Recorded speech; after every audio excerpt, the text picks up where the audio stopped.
The sky, the endless blue. But how open to dangers, isn't it?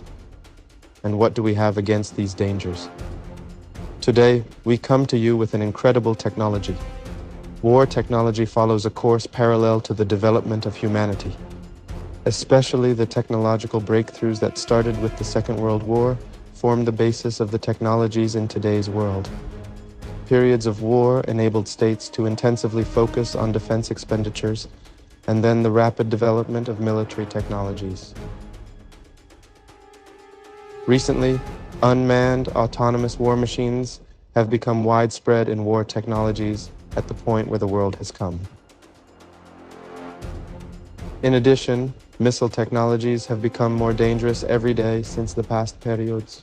We all know that unmanned aerial vehicles and missiles are especially effective in the war zones of today's world.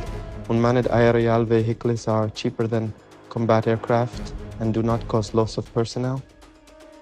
For this reason, the biggest factor in its preference is that it does not cause cost and human loss. Armed unmanned aerial vehicles proved their effectiveness to the whole world, especially after the Karabakh War.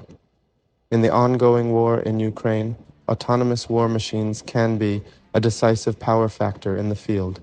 So what are the methods of protection against such dangerous weapons? Now we come to the main striking point.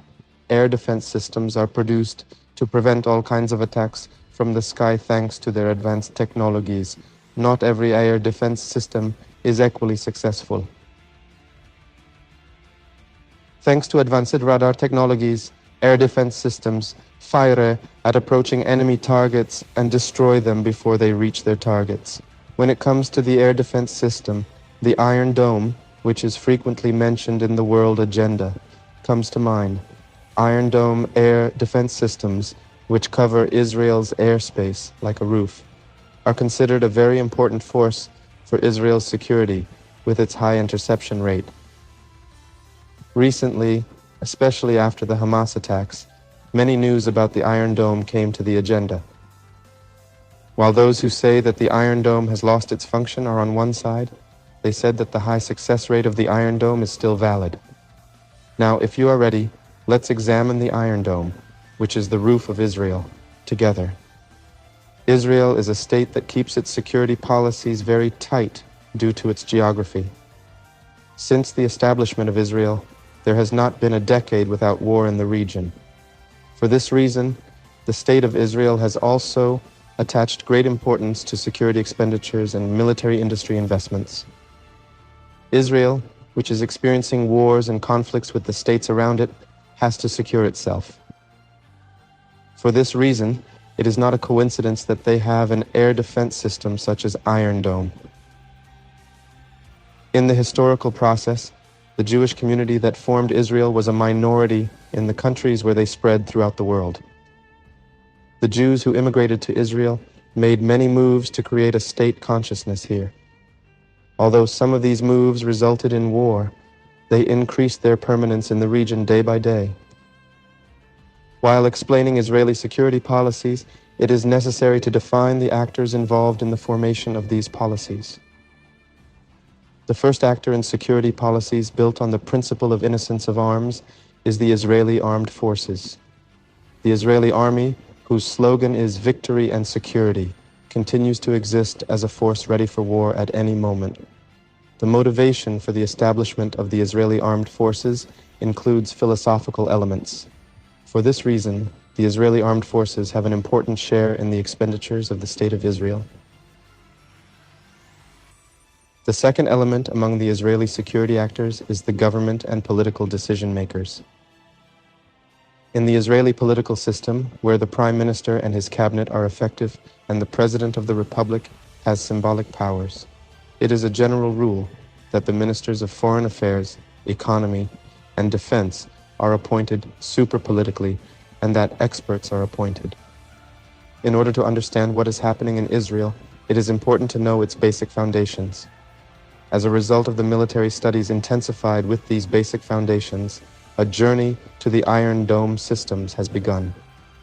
The details of the system, originally called Kippet Barzel in Hebrew and known as the Iron Dome air defense system, were first introduced to the world on 21 March 2011.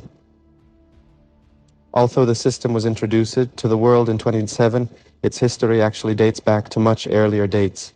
The story of Iron Dome, whose foundations were laid in the 1990s, is also based on a war. In those years, Hezbollah, based in Lebanon, and the Palestine Liberation Organization, fighting for Palestinian independence, were continuing their attacks against Israel.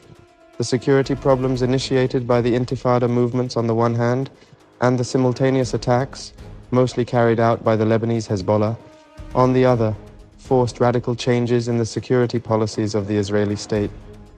Both the security wall and the Iron Dome system are a natural consequence of these radical security changes that began in the 90s. We can say that the beginning of both practices, which led to radical decisions on ballistic and cybersecurity in Israeli security policies, dates back to the 7-day war launched on 25 July 1993.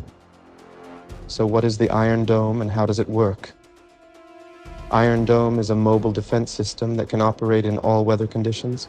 The system stops short-range rockets, artillery shells and mortars, fired from a distance of approximately 70 kilometers by destroying them in the air. With this feature, it provides a great benefit in terms of air security. Iron Dome was launched in 2006 after 44 civilians were killed in more than 4,000 rocket attacks from Lebanon on lands in northern Israel. Developed by Israel's largest defense technology company, Rafael, and Israel Aviation Industry, in 2007, the system became operational for the first time 10 years ago in Beersheba, Israel. On 7 April 2011, it was announced that it successfully intercepted rockets fired from Gaza for the first time. The system is based on the principle of destroying the rocket launched from the opposite side. The three-part system, consisting of a radar, a control command unit, and a missile launcher, first detects the rocket fired from the opposite front. Then, it calculates the rocket's route and the point where it will fall with advanced software and launches a missile from the nearest unit to render the rocket harmless, in line with this information. Israeli officials say the system is 70 to 90% effective. Rafael Advanced Defense Systems, which developed the system, said in a statement evaluating the 10th anniversary of the system in April 2021 that more than 2,500 rockets have been rendered harmless in the last 10 years, and the success rate is 90%. Each missile fired from the Iron Dome costs $95,000. For this reason, the Iron Dome is only activated to destroy rockets that are likely to hit civilian settlements or strategic points. Israel also sells this important technology to some countries. The systems, which are a major strategic power factor, have so far been sold to Azerbaijan, India, and Romania. In addition, half of the production of the system is financed by the USA. Despite its high cost, Iron Dome is one of the most effective air defense systems in the world with its high success rate. The Israeli army shows that it will continue to use these systems for many years to come. What do you think about Israel's security policies? What do you think about the Iron Dome air defense systems? What do you think distinguishes the Iron Dome from other air defense systems? How do you interpret the historical process of Iron Dome air defense systems? We care about your opinions. Please share them with us.